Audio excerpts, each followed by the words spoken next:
পটল আপনারা তো সবাই নানাভাবে রান্না করে থাকেন, বাট আজ আমি কিভাবে রান্না করি সে রেসিপি নিয়ে চলে এলাম আপনাদের সাথে শেয়ার করার জন্য। তো রেসিপিটা পারফেক্টভাবে তৈরি করার জন্য সাথে অবশ্যই টিপস অ্যান্ড ট্রিক থাকছে। আর রেসিপিটা কিন্তু খুবই কম মশলা দিয়ে, ঘরোয়া মশলা একেবারেই দিয়ে রান্না করেছি। বাই দ্য ওয়ে, আপনারা দেখছেন যেমন খুশি তেমন রান্না, সঙ্গে আছি আমি সুরাইয়া। আমার পক্ষ থেকে সবাইকে জানাচ্ছি সালাম আর অনেক অনেক ভালোবাসা। তো আজকের রেসিপি হচ্ছে ডিম পটলের তরকারি। তো ডিম আর পটলের এই সুস্বাদু তরকারিটা তৈরি করলাম কিভাবে, চলুন একবার দেখে নিই।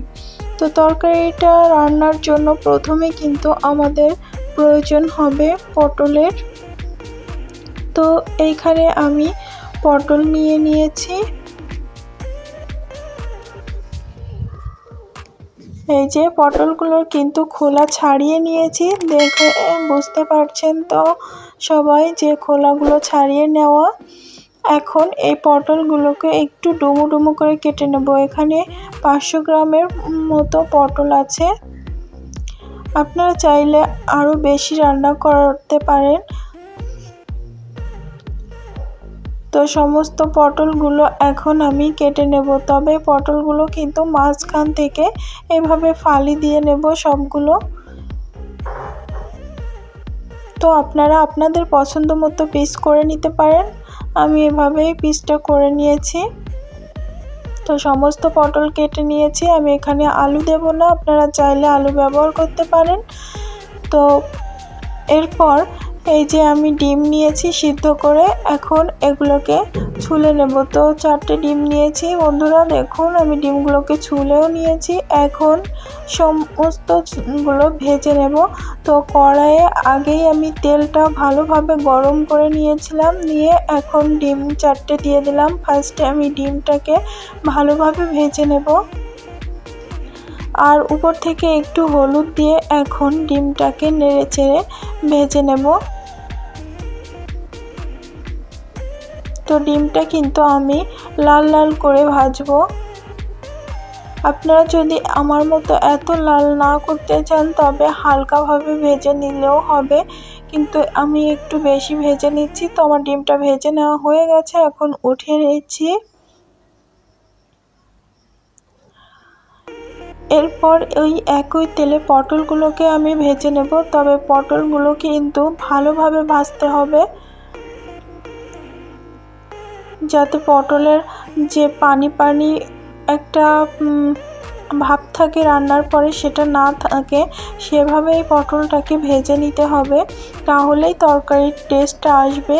এরপর একটু হলুদ দিয়ে দিয়েছি, দিয়ে আমি পটলটাকে ভালোভাবে এখন ভেজে নেব। প্রায় 7 থেকে 8 মিনিট মতো এভাবে নেড়ে চেড়ে পটলটাকে দারুণভাবে ভেজে নেব। পটলের এই রান্নাটা কিন্তু দারুণ হয়েছিল, আপনারা অবশ্যই বাসায় ট্রাই করবেন একবার হলেও। আর আমার রেসিপিটা কেমন হলো সেটা কমেন্ট করে জানাতে ভুলবেন না। আজকের রেসিপিটা কিন্তু দারুণ লেগেছে খেতে। তো আমি এখন আবারও একটু নাড়াচাড়া করে দিচ্ছি। দেখুন বন্ধুরা, পটল থেকে কিন্তু পানি বের হয়ে পটলটা একটু শুকিয়ে শুকিয়ে গেছে।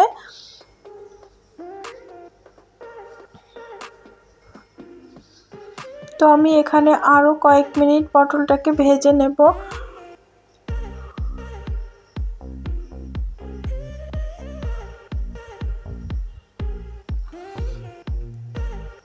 তো ফাইনালি পটলগুলো আমার ভেজে নেওয়া হয়ে গেল। এরপর এইভাবে নেড়ে চেড়ে নিয়ে 1 মিনিটের মতো তারপর আমি পটলগুলোকে একটা চামচের সাহায্যে নামিয়ে নেব।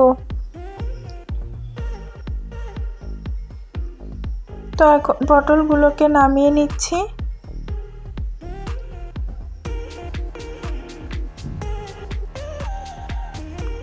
যারা পটল পছন্দ করে না তারাও যদি এইভাবে পটল একবার রান্না করে তাহলে আবার দ্বিতীয়বার খেতে চাইবে, এতটাই টেস্ট হয় এইভাবে পটলটা রান্না করলে।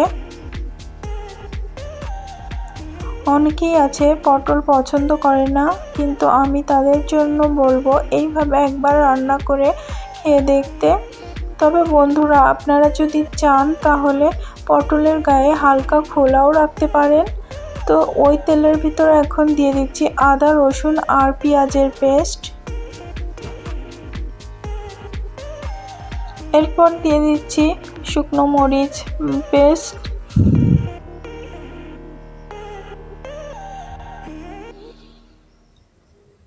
আমি কিন্তু এখানে জিরা গরম মশলার পেস্টটাও দিয়েছি, তবে অল্প পরিমাণে দিয়েছি, এই হাফ চামচের মতো দিয়েছি। এরপর এর ভিতর আমি একটু পানি দিয়ে দিচ্ছি মশলার বাটিটা ধুয়ে। এই পানিটুকু দিয়ে মশলাটাকে আমি ভালোভাবে কষিয়ে নেব। এখানে কিন্তু দুটো জিনিস বেশি ইম্পর্টেন্ট, একটা হচ্ছে মশলাটা ভালো করে কষিয়ে নেওয়া, আর একটা পটলগুলোকে দারুণভাবে ভেজে নেওয়া, তবেই তরকারির টেস্টটা আসবে। এরপর গুঁড়ো মশলার ভিতর দিয়ে দিচ্ছি ধনিয়া গুঁড়া, স্বাদের জন্য পরিমাণ মতো লবণ, আর দিয়ে দিচ্ছি কালারের জন্য হলুদের গুঁড়া। তো দিয়ে এখন মশলাটার সাথে ভালোভাবে মিশিয়ে নিচ্ছি। নিয়ে মশলাটাকে মিনিমাম 6 থেকে 7 মিনিটের মতো কষিয়ে নেব। এই যে দেখুন বন্ধুরা, তেল ছাড়তে শুরু করেছে, মানে মশলাটা দারুণভাবে কষিয়ে নেওয়া হয়ে গেছে। এখন এর ভিতর ভেজে রাখা পটলগুলো দিয়ে দিলাম, দিয়ে মশলার সাথে ভালোভাবে মাখিয়ে নিচ্ছি।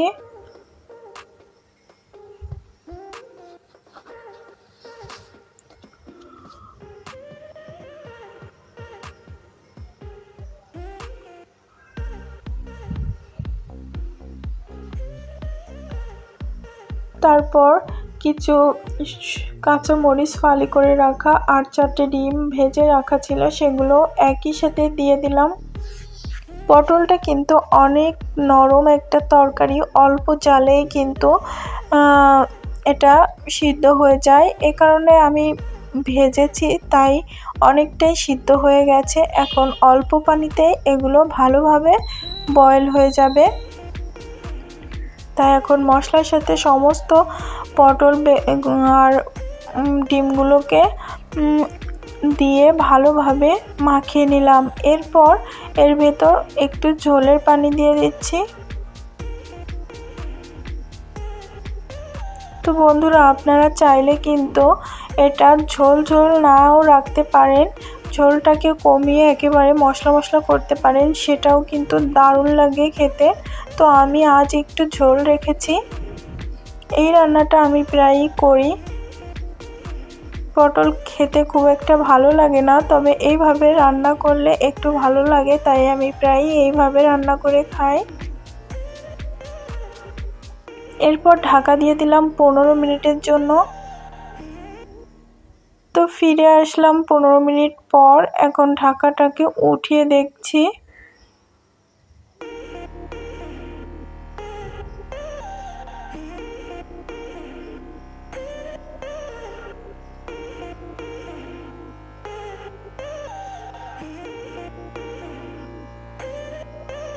তো দেখুন বন্ধুরা, একটু নেড়েচেড়ে নিচ্ছি, আর পটলটা প্রায় 85-এর মতো সিদ্ধ হয়ে গেছে। এখন আরও কিছু সময় ঢাকা ছাড়াই আমি এটাকে জাল করব, প্রায় আরও 10 মিনিটের মতো। তো 10 মিনিটের মতো জাল করে নিয়ে উপর থেকে ভাজা জিরার গুঁড়াটা আমি ছড়িয়ে দিচ্ছি। আপনারা চেষ্টা করবেন অবশ্যই এই ভাজা জিরার গুঁড়াটা দেওয়ার জন্য, এতে তরকারিতে দারুণ একটা ফ্লেভার আসে আর তরকারির টেস্টটাই বদলে যায়। তারপর আমি এভাবে নেড়ে চেড়ে নিচ্ছি।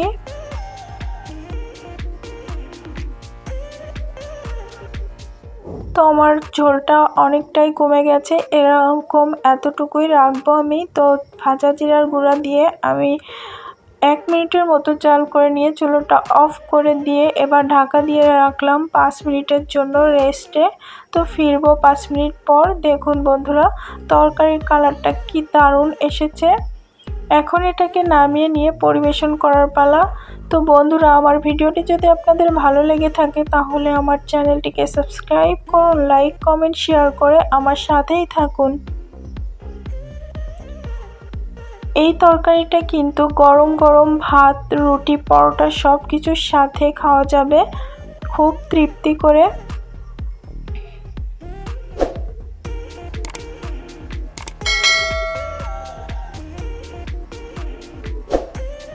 বাই দ্য ওয়ে, আপনারা দেখছেন যেমন খুশি তেমন রান্না, সঙ্গে ছিলাম আমি সুরায়া। আজ এ পর্যন্তই, দেখা হবে নেক্সট এপিসোডে নতুন কোনো রেসিপির সাথে। ততক্ষণ সবাই ভালো থাকবেন, সুস্থ থাকবেন এই কামনায় শেষ করছি আজকের ভিডিও। সবাইকে জানাচ্ছি আল্লাহ হাফেজ।